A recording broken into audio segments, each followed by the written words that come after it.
Hello everyone, this is the second game of the knight d5 line of the same Sveshnikov Sicilian, and this game was played between Forest Jorden and Magnus Carlsen. So yeah, let's get to the game. We have pawn e4. This is the king's pawn opening, and we have pawn c5, the Sicilian opening, knight f3, the open Sicilian, knight c6. Carlsen sticks to his repertoire from the he played the World Championship match against Caruana, so he's playing his preparation. So we have d4, c cross d4, knight cross d4, and now knight f6, knight c3, and now the Sveshnikov Sicilian on the board e5. The knight goes to here. Of course, like I have told many times, this knight is coming here, so the d6 is the way to stop it. And now here comes the move, the knight d5. This is the line that we are going to discuss. And in the previous game, we have discussed that after takes, knight goes to b8. Here, Magnus played knight to e7. This was played by Magnus, twice against his recent matches, against Caruana. And knight b8 also he played in his World Championship match, but here he prefers to play knight e7. And now we have pawn c4. Now, when the pawn c4 comes, it means that most probably this knight will go to c3 because the pawn has been advanced. And once a4 comes, then knight tries to go here. So this is just a kind of logical thing that you follow up. Here we have Carlsen played knight g6, creating some squares for his bishop to come out so that he can do castling also. And now queen a4. Now queen a4 with some sort of discover attacks, but you can simply decline it by playing bishop to d7, putting the bishop in the same diagonal. Queen b4 was played. Obviously, you don't want to met a6, so queen b8 now. Queen b8 is completely like Carlsen's ambitious intentions. Bishop f5 was featured, like here bishop f5 was played by Carlsen in game 12 of the World Championship match against Caruana, and that game ended in a draw, like by queen a4, bishop d7, queen b4, bishop a5.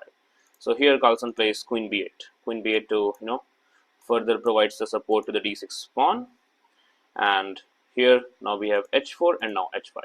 Now with the inclusion of the h pawn moves, it appears that neither of the king will find a safe haven on the king side of the board. So basically, no king side castling will be there. Maybe in future it might be possibility. So we have bishop e3, pawn a6, because bishop e3 comes with an attack on the pawn on a6. So it makes sense to play the pawn to a6 and kicks away the knight. Knight goes back to c3. Like I said, c4 comes, so it makes sense to play the knight to c3. And we have now pawn f5. Now again, the same fact that this diagonal can't be used by the white side because of the two pawns right now. And like Carlsen's choice in the World Championship match was something like pawn a5. He played pawn a5, but here he switches to play the pawn to f5, creating some other counterplays. Now we have queenside castle, a natural move. It looks very natural because it makes sense to take your king to the little safety. And so yeah, here bishop e7. Maybe Carlsen wants to do the castling on the king side because there is no more attacks coming on the king side, but maybe in future it will be there.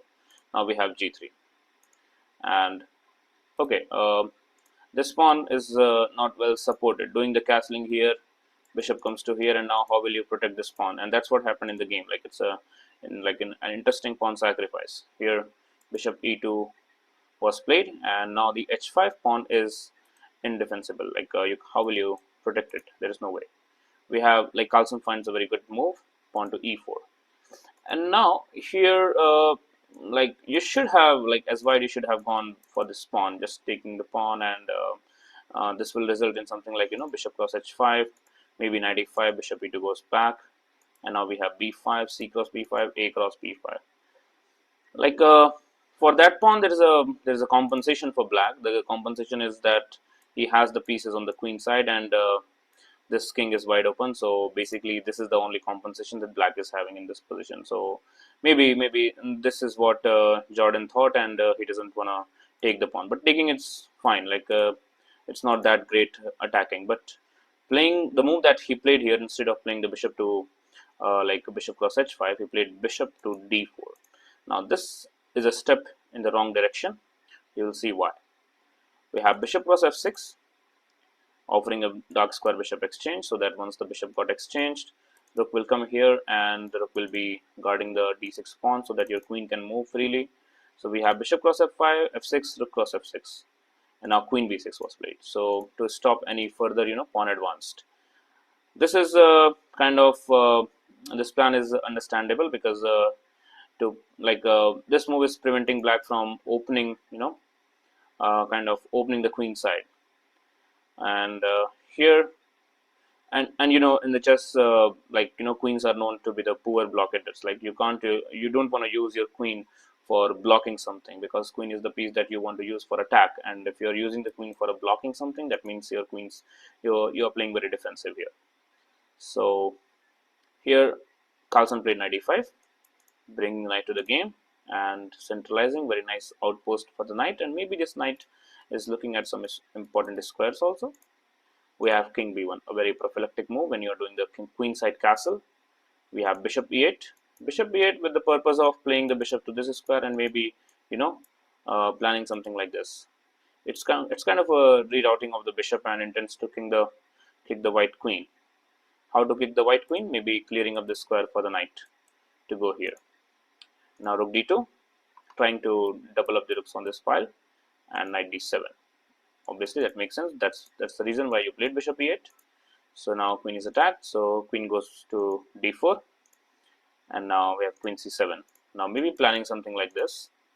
Knight d1 was played. This is it's a very poor maneuver. Like what you do, what exactly you are doing with knight d1? You are going here and looking for this pawn, or you are planning something like this and then planning something like this. What exactly the plan? This is very unclear plan with knight d1. The move that should be played is something like maybe b4 to b3, or maybe something like rook to d1, or maybe pawn f3 is also working, like takes, and then bishop will come to this diagonal. So but here knight d1, and now we have knight e5, taking back the knight to the, because now the queen is no longer coming to b6, so it makes sense to bring your knight to the center of the board. And now we have knight e3.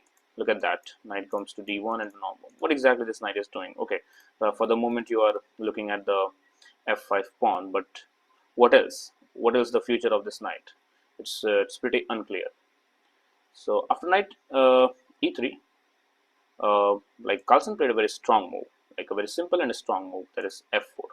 It seems that you are opening up the g file, which will be very useful for the white rook to attack on your king, but it's not that clear, like how exactly you are going to use this rook, because there are a lot of defenders. The queen is already guarding the rook, anytime come to f7 to protect it, or maybe pawn to g6 can be played. The bishop is looking, knight is looking at the g6 square, so it's not very clear to use the semi-open g file. So we have g cross f4, rook cross f4 was played, and now rook g1 makes sense, bringing the rook to the open semi-open file. But then we have bishop g6, stopping also, and now stopping this knight movement also, because now if you move the knight, you will have a discover check like this, and that's really you don't want to do.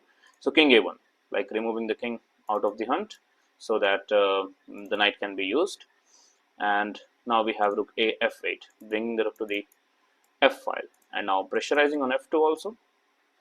c5 was played, going for some pawn breaks, but this pawn break is it's a very desperate move, but f2 will fall like anyways, and okay, if black takes it, then okay, white will get a passed pawn of on d6, but no need to take the pawn. So here Carlsen simply take the pawn on f2, and even d cross c5 is also sufficient, like queen c3 will come, and then queen d6 stops the pawn also, and these pawns are really good for black now only.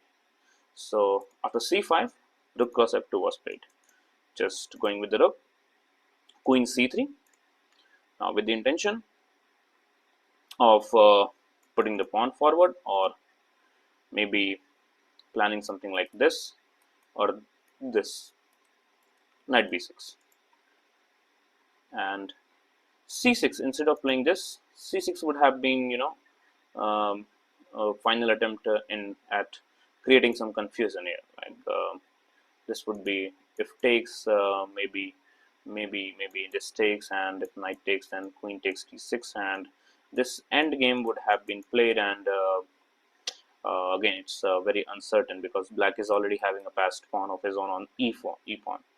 So yeah. So queen c3 was played, going very precisely. Not a precise move, but it's a fine move. Like what do you do? There is something. Your pieces are simply cramped here. Now we have simply queen cross c5. Black offers the queen trade, and white takes it. D cross f5. Okay, white gets a passed pawn of his own, but it's merely useful because the pawn is getting promoted on a dark square, and you have a light square. So that makes sense that this rook can become here, and it's completely blocking. The knight is looking at this square. The bishop can come out to this square to look at this square, so you will not be able to promote that pawn. D6 was played, immediately going for the promotion, but king h7, and now d7. And now here you need to find a move that actually makes sense, and that's a really great move. It's simply knight f3, winning some material here. Attacks this rook, attacks it. What do you do? If you take it, then you lose this rook, and now this pawn is fall. So you can't really take on the knight.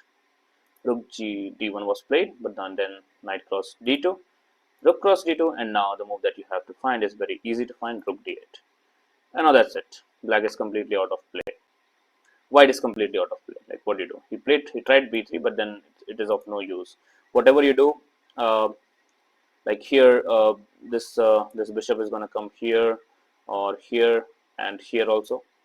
And what else we can play? Simply rook will come here to to attack this pawn, and this is enough to win this position. And having the 3 pawns already on the queen side is a great idea here. So yeah, that is the game.